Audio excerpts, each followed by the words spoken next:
Hello guys, আবার একটা নতুন ভিডিও নিয়ে চলে এলাম। আগে দেখিয়েছিলাম তোমাদেরকে আমার বৌদির হাতে চিকেন রান্না। আজকে দেখে নাও মিক্স ভেজ পনির দিয়ে করছে। প্রথমে পনিরগুলো ছোট ছোট করে কিউব করে কেটে নিচ্ছে। আমার বৌদির রান্না কেমন লাগছে তোমরা কমেন্ট করে নিশ্চয়ই জানিও। তোমাদের যদি ভালো লাগে তো একবার ট্রাই করে আমাকে জানিও।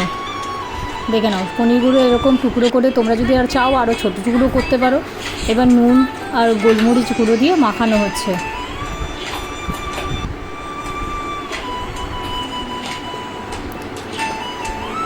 নুন আর গোলমরিচ গুঁড়ো দিয়ে মাখানো হয়ে গেল।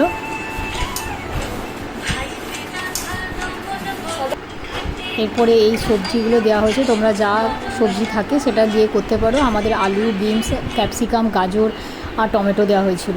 এবার কড়াইয়ে তেল দেওয়া হলো। তেল দেওয়ার পর পনিরগুলো হালকা করে ভেজে নেবে।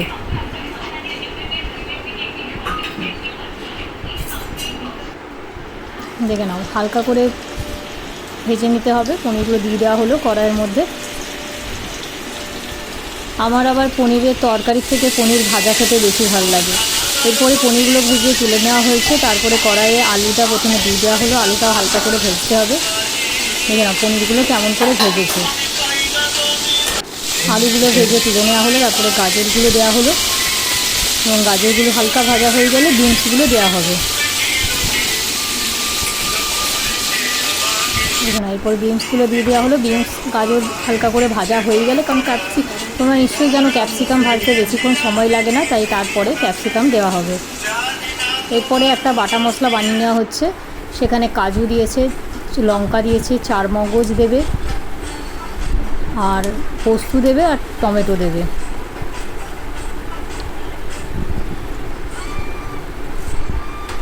চারমগজ দিয়ে দেওয়া হলো।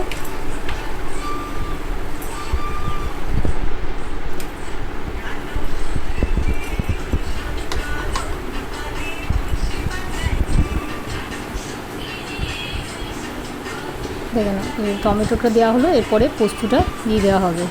তারপরে ওটা পেস্ট করে নিতে হবে।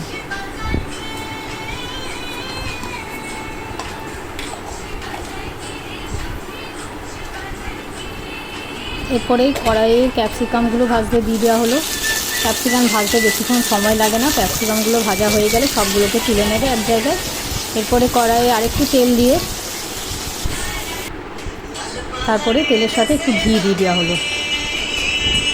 এরপরে তেল আর ঘিয়ের মধ্যে গোটা জিরে, গোটা গরম মশলা, যেখানে এলাচ, লবঙ্গ, দারচিনি এগুলো দিয়ে দেওয়া হলো।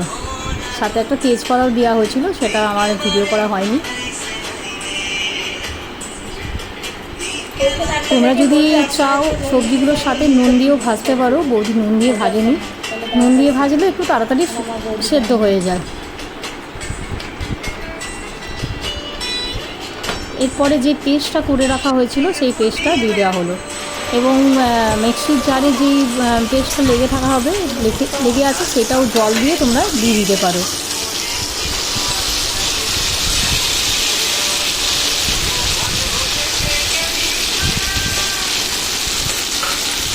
বৌদি দিয়েছিল কলের জল দিয়ে, ওটা ধুয়ে আরেকটু দিয়ে দিয়েছিলো জলটা।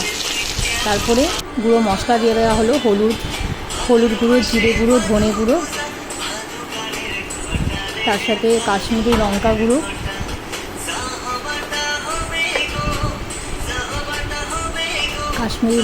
দিয়ে দেওয়া হলো। তারপরে নুন দিয়ে দেওয়া হবে।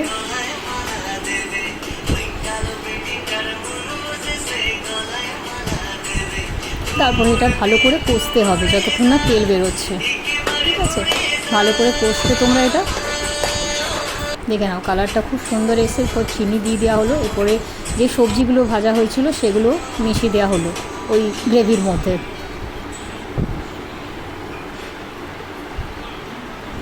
পনিরগুলো পরে দেওয়া হবে। একটু গ্রেভিটা সবজিগুলোর সাথে ফুটে যাওয়ার পর পনিরগুলো দিতে হবে। এবার ভালো করে মিক্স করে দিতে হবে।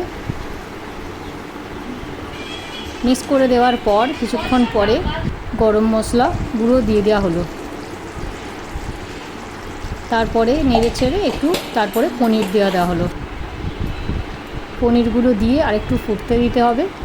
যতক্ষণ না সবজিগুলো একটু সেদ্ধ হচ্ছে। দেখে নাও সব পনিরগুলো দিয়ে দেওয়া হলো। আমার আবার এই পনির ভাজাটা খেতে খুব ভালো লাগে, ওই জন্য যখনই করে আমার জন্য এক বাটি রেখে দেয়। দেখে নাও লাস্ট মিস কালারটা দেখো, খুব সুন্দর কালার হয়েছে এবং খেতেও খুবই সুন্দর হয়েছে। তোমরা যদি ট্রাই করো তো আমাকে নিশ্চয়ই জানিও। সবাইকে টাটা আজকের মতো।